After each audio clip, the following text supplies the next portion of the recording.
और ऐसी रुख करते हैं हरियाणा के करनाल का, जहां पर मुख्यमंत्री भजन लाल शर्मा मौजूद हैं, चुनावी जनसभा को संबोधित कर रहे हैं। क्या कुछ कह रही हैं, आइए सुनते हैं। जिनका आम जन से जुड़ाव है, एक एक व्यक्ति से जुड़ाव है, एक एक गांव के लोगों से और 3600 बिरादरियों से जिनका जुड़ाव है, ऐसे आपके योगेंद्र राणा जी हैं। मैं आपसे कहना चाहता हूं, यह भारतीय जनता पार्टी है और यह भारतीय जनता पार्टी ऐसी पार्टी है जिसमें सभी जातियों के लोग, धर्म के लोग काम करते हैं। यह एक एक कार्यकर्ता की पार्टी है और इसीलिए इसमें नारा दिया जाता है, सबका साथ, सबका विकास, सबका विश्वास और सभी का प्रयास। हमारी ये पार्टी सर्वस्पर्शी पार्टी है। हमारी पार्टी वंशवाद की पार्टी नहीं है, हमारी किसी जाति की पार्टी नहीं है।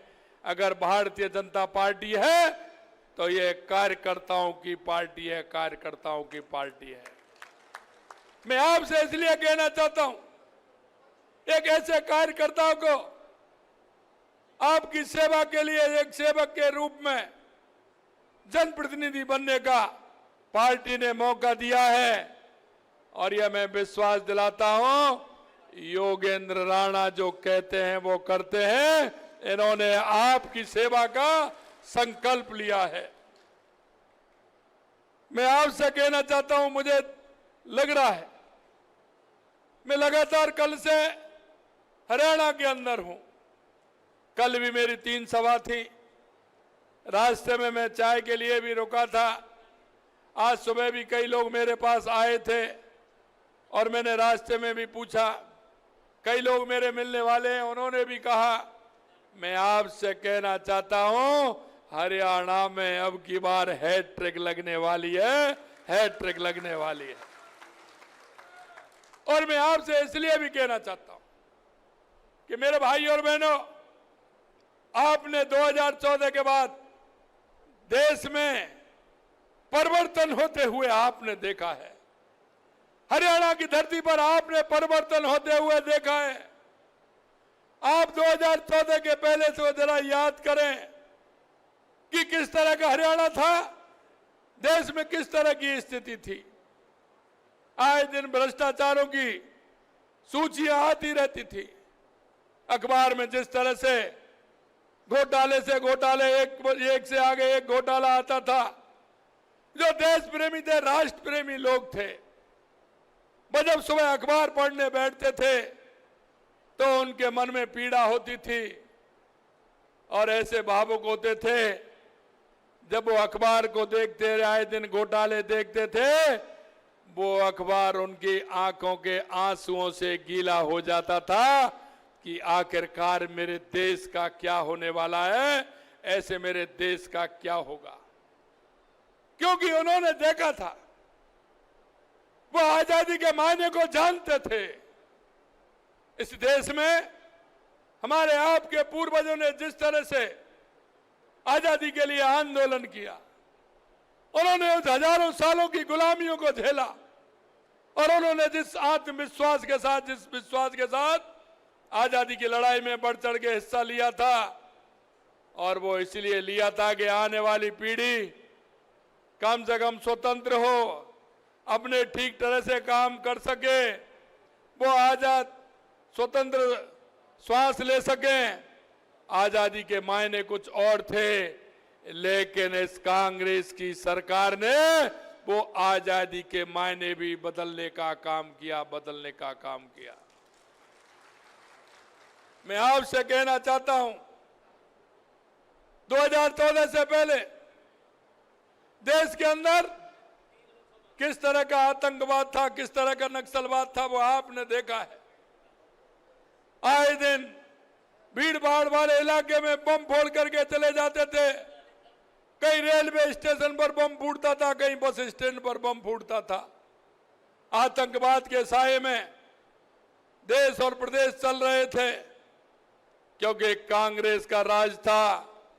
मैं भाई और बहनों आपसे कहना चाहता हूं, 2014 के बाद कहीं कोई आपने आतंकी हमला देखा है क्या?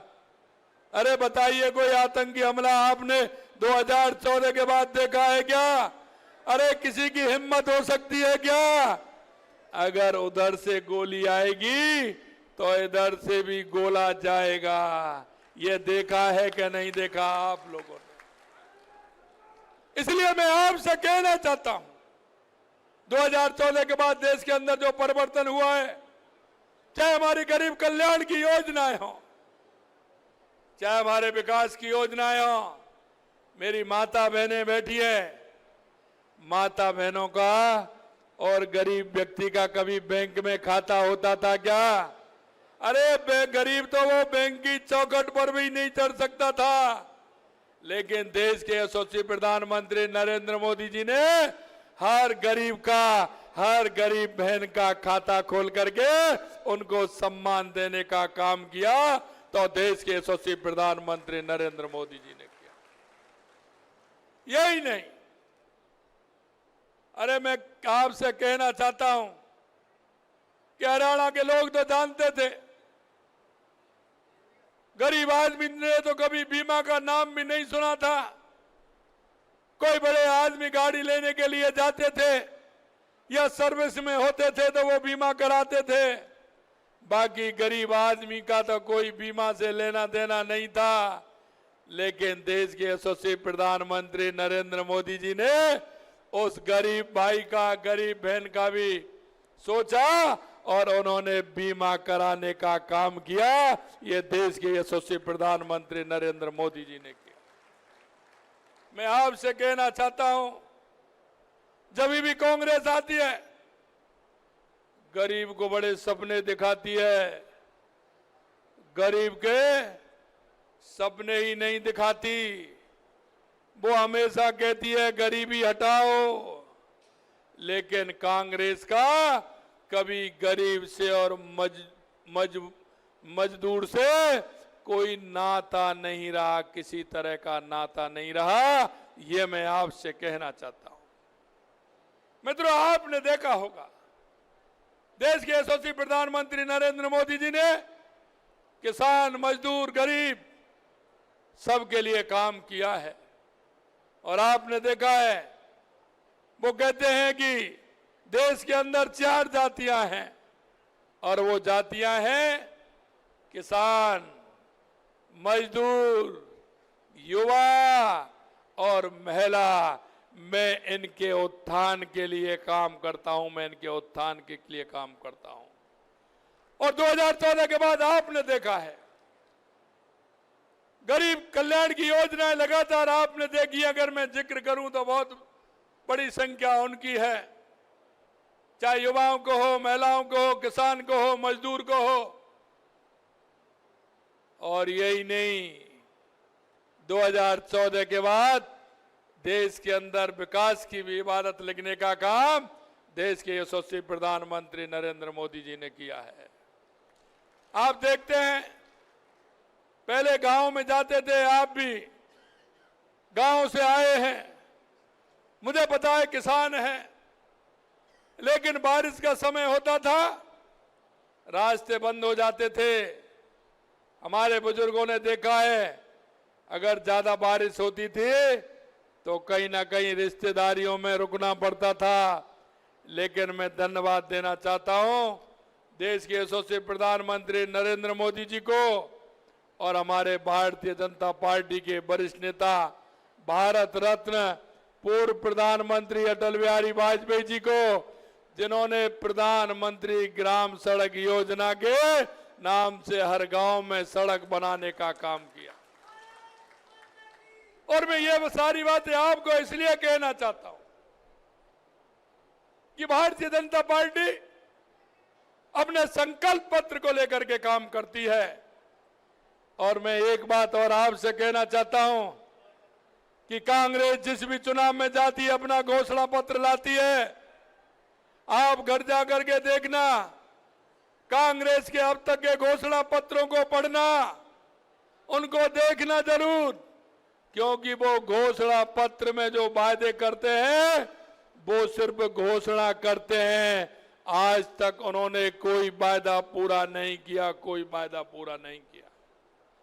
मैं आपसे निवेदन करना चाहता हूं, भारतीय जनता पार्टी संकल्प पत्र लेकर के आती है और मैं आपसे कहना चाहता हूं 2014 में जो संकल्प पत्र लिए थे, जो संकल्प पत्र लेकर के हम आपके बीच में गए थे वो भी पूरा किया और 19 में गए वो भी पूरा किया।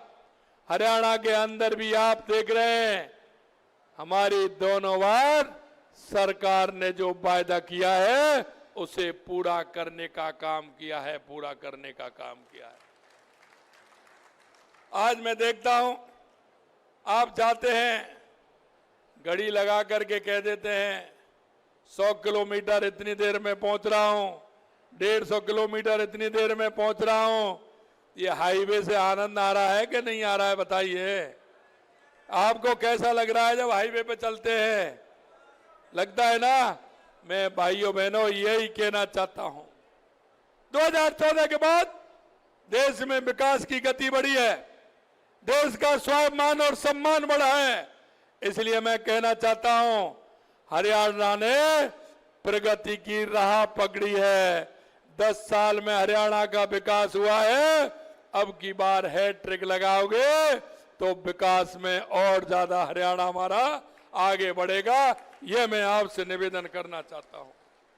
मैं आपको यह भी निवेदन करना चाहता हूं कि आप सभी ने देखा है कि कांग्रेस के शहजादे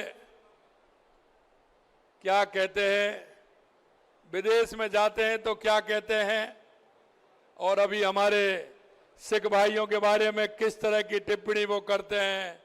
अरे मैं कहना चाहता हूं जरा एक बार देख लीजिए। और मैं सिख भाइयों से भी कहना चाहता हूं 1984 के जो दंगे आपने खुलेआम करवाए थे आपकी सरकार ने, जब आप कहां थे, आपके उनने जिस तरह से 84 के दंगों में हमारे सिख भाइयों का क्या स्थिति की थी और किस तरह की आप टिप्पणी करते हैं। मैं कहना चाहता हूं SC ST के बारे में उनके विचार आपने सुन लिए होंगे, किस तरह के उनके विचार हैं और किस तरह से अपने विचार रखते हैं।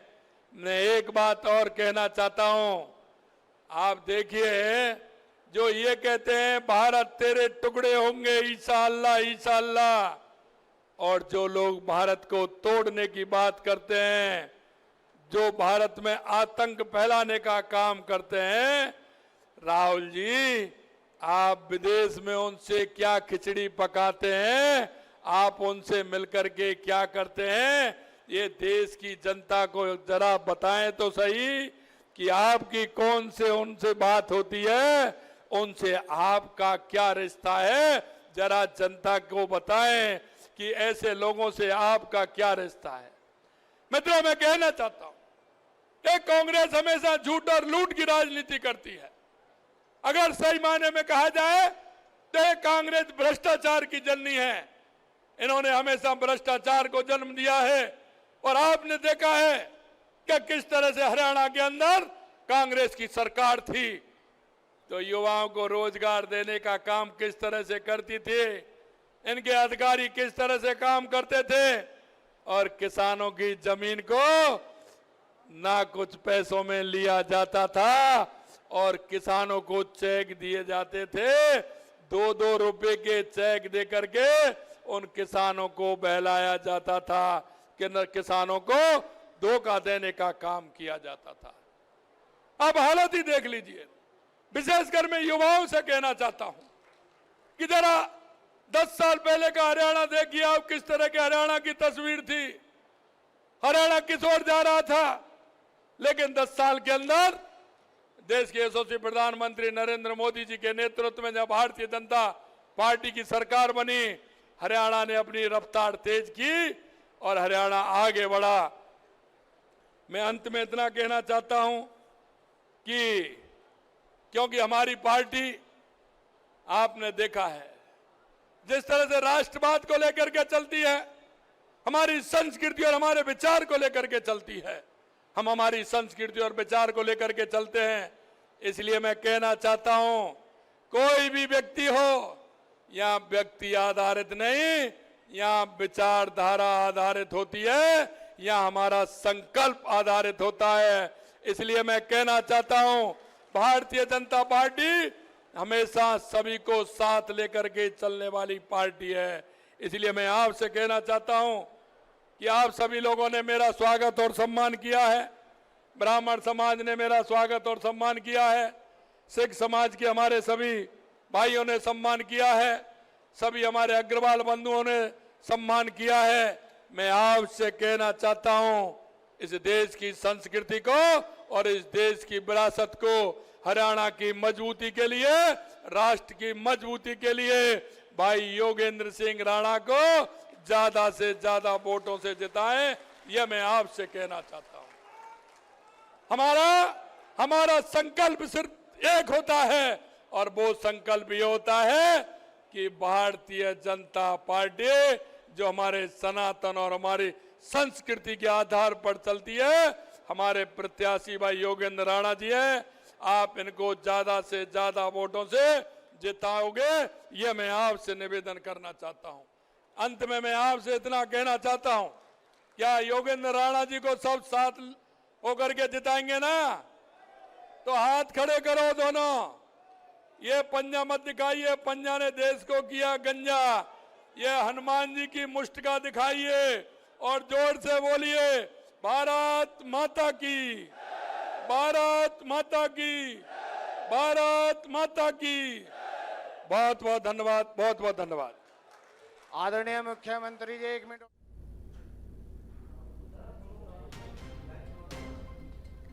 तो आप यहां पर मुख्यमंत्री भजनलाल शर्मा को सुन रहे थे, जहां पर सीएम ने चुनावी जनसभा को संबोधित किया और इसके बाद सीएम ने साफ तौर पर कांग्रेस पर भी निशाना साधा।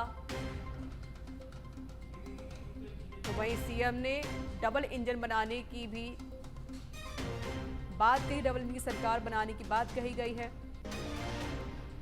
और जनता से अपील की गई कि वह हरियाणा में फिर से बीजेपी की सरकार बनाए और बीजेपी के प्रत्याशी को ही वोट दें। और इसके बाद मुख्यमंत्री ने साफ तौर पर कांग्रेस पार्टी को भी आड़े हाथों लिया। उन्होंने कहा कि भारतीय जनता पार्टी अपने संकल्प पत्र पर काम करती है। कांग्रेस ने घोषणा पत्र में कोई वादा पूरा नहीं किया है। हरियाणा में सरकार ने जो वादा किया वो पूरा किया है। 2014 के बाद देश का स्वाभिमान, सम्मान बढ़ा है। 10 साल में हरियाणा में विकास हुआ, वो सिर्फ बीजेपी की वजह से। कांग्रेस के शहजादे विदेश में जाते हैं तो टिप्पणी करते हैं। जो लोग भारत को तोड़ने की बात करते हैं, राहुल जी आप विदेश में मिलते हैं। कांग्रेस झूठ और लूट की राजनीति करती है।